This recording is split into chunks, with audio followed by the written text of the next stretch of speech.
English 245, Narratives of Passing in American Literature and Culture, explores the phenomenon of racial passing as a trope in American literature. We'll start off in the 19th century studying events of real acts of passing, because passing was an actual phenomena that people who had ambiguous or mixed race phenotypes were able to use to cross the color line.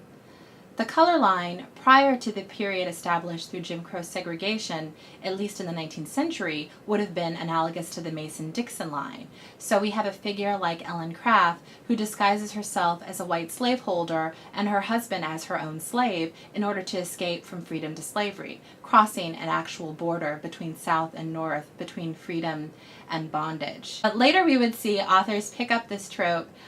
into civil rights when, in fact, a categorization on the census changed so that you could no longer check mulatto or mixed race, but instead had to decide firmly if you were on the black side or the white side of the color line.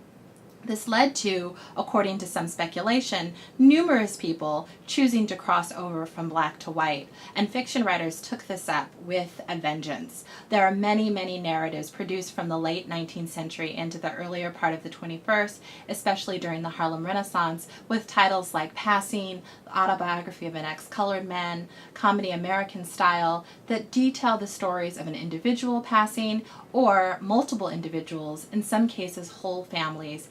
passing on the other side of the color line. Now it might seem archaic to think about those divisions in an era where we celebrate hybridity and multicultural heritage, but this was a time when juridically there were a set of privileges that were part of what it meant to be white. So we have to think of passers not as people who didn't want to be black, but as people who wanted, like many other